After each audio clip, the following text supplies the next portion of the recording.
আন্দোলনকারীরা আছে, আন্দোলনকারীর একটি প্রতিনিধি দল জেলা প্রশাসকের সাথে আলাপ করতে গিয়েছিলেন, তারা ফিরেছেন। আমরা সরাসরি তাদের কাছে যাব এবং জানার চেষ্টা করব আন্দোলনের যে বিস্তারিত খবর আসলে তাদের হাতে আছে এবং কি সিদ্ধান্ত তারা নিয়েছেন, সেই সিদ্ধান্তগুলো আমরা জানার চেষ্টা করব। সেখানকার আন্দোলনকারীদের মূলত সংগঠক যারা আছেন তাদের কাছ থেকে দীর্ঘক্ষণ তারা আলাপ করেছে। প্রায় 5 থেকে 6 জনের একটি দল তারা সেখানে গিয়েছিলেন এবং যাওয়ার পর মূলত কি আলাপ হয়েছে সেই সকল বিষয় নিয়ে আমরা কথা বলবো তাদের সংগঠকদের সাথে।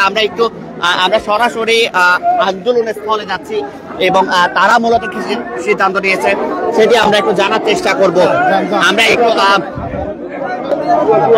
কথা বলার চেষ্টা করব সেই আন্দোলনকারীদের সাথে।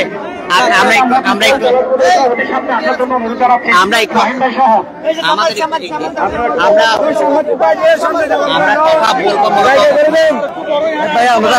আন্দোলনকারীদের।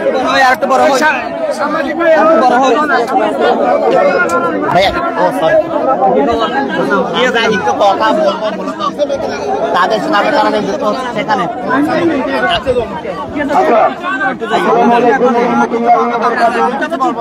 আমরা আজকে 10,000 পৌরসভার 1 নম্বরের সর্বস্তরের জনসাধারণ আমরা আমাদের প্রাণের দাবি ছিল 1 নম্বর ওয়ার্ড পুরোটাই আমাদের নামে বন্দোবস্ত দেওয়া হবে।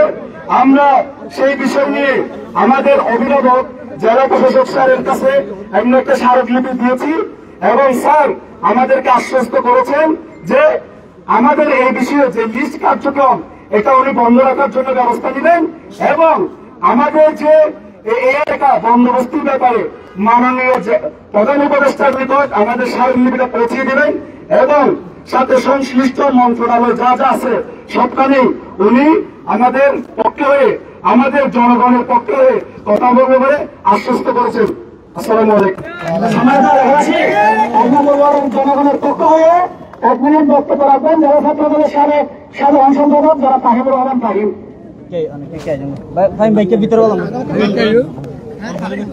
বিসমিল্লাহির রহমানির রহিম। 1 নম্বর ওয়ার্ডের জনসাধারণ সহ শহরের পক্ষ থেকে সালাম ও শুভেচ্ছা জানাচ্ছি। প্রিয় উপস্থিতি, এখানে যে স্লোগানগুলো আছে সেগুলো তাদের প্রাণের দাবি। আমরা ছোটকাল থেকে দেখে আসছি, আমরা জন্মলগ্ন থেকে যেহেতু এই শহরে বসবাস করছি, 1 নম্বর ওয়ার্ডের জনগণও আমাদের সাথে কাঁধে কাঁধ মিলিয়ে কক্সবাজারের সম্প্রীতিতে তারা আবদ্ধ। তাই আমরা চাই 1 নম্বর ওয়ার্ড তাদেরকে স্থায়ী বন্দোবস্ত দেওয়া হোক। তারা কোনো এই পৌরসভার বাইরের কেউ নয়। কক্সবাজার পৌরসভায় যেহেতু 12টি ওয়ার্ড আছে, 1 নম্বর ওয়ার্ডই কক্সবাজার পৌরসভার ওখান থেকেই শুরু। 1 নম্বর ওয়ার্ড পৌরসভার মানচিত্র থেকে তো আপনারা মুছে ফেলতে পারবেন না। প্রশাসনিক ভাবে ওনাদেরকে সিভিল এভিয়েশনকে একটা জায়গা বন্দোবস্ত দেন, তবে 1 নম্বর ওয়ার্ডের জনগণকে তাদের স্থায়ী বন্দোবস্ত ব্যবস্থা করে সিভিল এভিয়েশনকে বন্দোবস্ত দেন, সেটা আমাদের দাবি। পরিশেষে 1 নম্বর ওয়ার্ডের সাথে সমগ্র যৌক্তিক আন্দোলনে আমরা কক্সবাজার শহরের প্রত্যেকটা ওয়ার্ডের সচেতন নাগরিকরা সকল যৌক্তিক আন্দোলনে একাত্মতা পোষণ করে কাঁধে কাঁধ মিলিয়ে রাজপথে থাকবো। সেই মুহূর্তে বক্তব্য রাখেন কক্সবাজার জেলা যুবদলের সাংগঠনিক সভাপতি এডভোকেট সৈয়দ আহমদ উজ্জ্বল।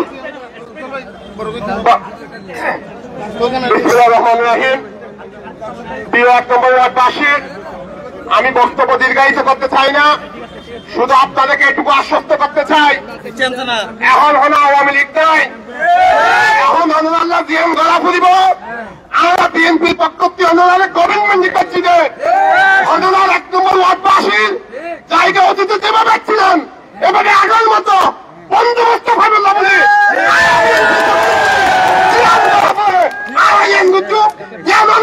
দিবেন না বলি আজ আল্লাহর সাথে আমরা একাত্মতা প্রকাশ করি। আমি বক্তব্য শেষ করি। আসসালামু আলাইকুম। বক্তব্য রাখছেন সাবেক কাউন্সিলর 7 নম্বর ওয়ার্ডের জনাব আশরাফুল হুদা সিদ্দিকী সাহেব। বিসমিল্লাহির রহমানির রহিম। উপস্থিত 1 নম্বর ওয়ার্ডের সংগ্রামী ছাত্র জনতা আপনাদের সবাইকে সালাম ও শুভেচ্ছা জানাচ্ছি। প্রিয় ভাইরা, আপনারা প্রত্যেকে জানেন 1 নম্বর ওয়ার্ডে প্রায় 15,000-এর মতো ভোটার আছে। 50,000-এর উপরে বেশি মানুষ এখানে বসবাস করে। আমাদের অধিকার হচ্ছে, আমাদের দাবি হচ্ছে এখানে স্থায়ী একটি বন্দোবস্তি পাওয়া, এবং সেই দাবি আদায়ের লক্ষ্যে আমাদের এই আন্দোলন।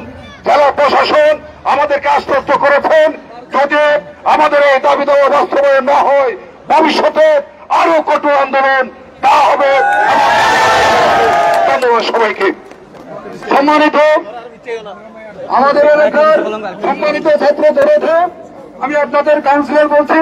আমরা যারা প্রতিনিধি যারা প্রশাসনের সাথে কথা বলেছি, উনি আমাদের আশ্বস্ত করেছেন আমাদের দাবি দেওয়ার সাথে উনি মাননীয় প্রধান উপদেষ্টা বরাবর পাঠাবেন এবং সংশ্লিষ্ট মন্ত্রণালয়ের সাথে আলাপ আলোচনা করে অতি শীঘ্রই আমাদের পক্ষে ইনশাআল্লাহ সিদ্ধান্ত আসবে, এবং আমরা ওখানে থাকার ব্যাপারে কারো কোনো দ্বিমত নাই। সুতরাং মাননীয় যারা বলেছেন আপনার শান্তিপূর্ণ কর্মসূচি দিয়ে আপনারা চলে যান, আপনাদের পক্ষে ইনশাআল্লাহ কাজ করব এবং আমাদের সাথে সবাই থাকবেন। আমরা এখন কে বলবে?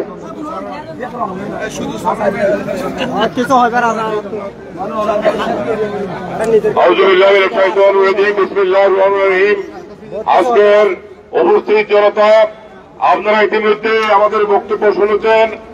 আমরা ইতিমধ্যে মাননীয় জেলা প্রশাসক মহোদয়ের সাথে কথা বলেছি। আমাদের এখানে আমাদের কাউন্সিলর জামশেদদার রয়েছেন, আমাদের প্যানেল মেয়র জিজন ভাই সহ আক্তার কামাল সাহেব, কাউন্সিলর আক্তার কামাল সহ আমরা নেতৃবৃন্দ, এলাকার নেতৃবৃন্দ সহ আমরা জেলা প্রশাসক মহোদয়ের গিয়েছি। উনি আমাদেরকে আশ্বস্ত করেছেন যে এখানে 1 নম্বর ওয়ার্ডের বাসিন্দারা ওখানে থাকার জন্য আমরা দাবি করেছি, এবং যেটা বন্দোবস্ত দেওয়া হয়েছে সেটা বাতিল করতে হবে, এবং বাতিল যদি না করে তাহলে আমাদের পরবর্তী কর্মসূচি আমরা ঘোষণা করব। এবং জেলা প্রশাসক আমাদেরকে আশ্বস্ত করেছেন আমরা আস্থা রাখতে পারি, এবং বর্তমান সরকার প্রধান আমাদের এই দাবির প্রতি একমত হয়ে এই জনপদের মানুষকে ওখানে থাকার জন্য উনি সুযোগ সুবিধা করে দেবেন, বন্দোবস্ত দেবেন, এই আশাবাদ ব্যক্ত করে আমার কথা শেষ করছি। আসসালামু আলাইকুম রহমতুল্লাহ।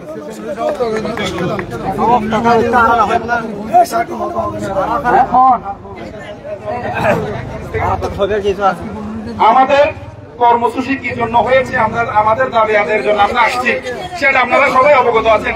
কিন্তু একটা কথা আপনাদের মিডিয়া এবং প্রশাসনকে বলতে চাচ্ছি যে সেখানে 19টা কবরস্থান আছে। এক কবরস্থানে যদি 4,000 করে যদি কি থাকে, কবরবাসী থাকে, তাহলে 60,000-এর উপরে সেখানে কবরবাসী আছে। সেই কবরবাসীর উপরে কি জন্য অট্টালিকা হবে? সেখানে কি একজনকে আল্লাহ বলা নেই? সেখানে যদি বসতি করা হয় তাহলে তার গজব যারা সংশ্লিষ্ট আছে তাদের উপর পড়বে না? সুতরাং সেখানে 60,000-এর উপরে কবরবাসীও আছে, সেটা স্পষ্ট করে জানতে হবে। আসসালামু আলাইকুম। বর্তমান বিষয়ে আমাদের সাথে থাকবে ইনশাআল্লাহ এই মুহূর্তে।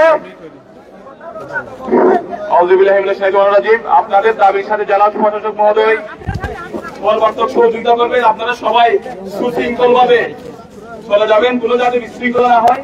কুতুবদিয়া বাসা এবং 1 নম্বর ওয়ার্ডের সাথে কক্সবাজার আপামর জনগণ সাধারণ রয়েছে, আমাদের বিএনপি পরিবার রয়েছে। আপনাদের দাবি দেওয়ার পক্ষে ইনশাআল্লাহ সকল কিছু বাস্তবায়ন করা হবে। আপনারা সকলে সুশৃঙ্খল ভাবে চলে যান, যাতে কোনো ধরনের বিশৃঙ্খলা না হয়। আসসালামু আলাইকুম। সুপ্রিয় এলাকাবাসী, আমি জাহিদুল্লাহ বলছি। আমাদের সুস্পষ্ট বক্তব্য আমরা দিয়েছি, তার শুনেছেন, আমাদের আশ্বস্ত করেছেন। এখন থেকে পরবর্তী আমাদের সাথে বৈঠক, আনুষ্ঠানিক সবকিছু না হওয়া পর্যন্ত সকল কার্যক্রম, নাম লেখা থেকে শুরু করে সবগুলো বন্ধ থাকবে। এখন আমাদের আজকের আহ্বায়ক প্রোগ্রাম শেষ করার জন্য বক্তব্য রাখবেন। আমরা আল্লাহ রহমত যে কষ্ট করেছি সেই কষ্ট সফল হয়েছে। আগামী কিছুদিনের মধ্যে যদি সেটা শুরু হয়, এর চাইতে সুন্দর আমরা হরতাল দেবো কক্সবাজারে। সেটা আমাদের যারা আছেন তাদেরকে আমাদের কমিটির পক্ষ থেকে ধন্যবাদ দিলাম। আপনারা যেগুলো প্রয়োজনে আপনারা সুশৃঙ্খলভাবে চলে যান, আপনারা আসছেন, সবাইকে ধন্যবাদ। এই মুহূর্তে আমাদের সভা সমাপ্ত ঘোষণা করা হলো। আমরা সুশৃঙ্খল ভাবে যেভাবে আসছি আমরা ইনশাআল্লাহ ওভাবে চলে যাব। কোনো বিমত পোষণ করা যাবে না।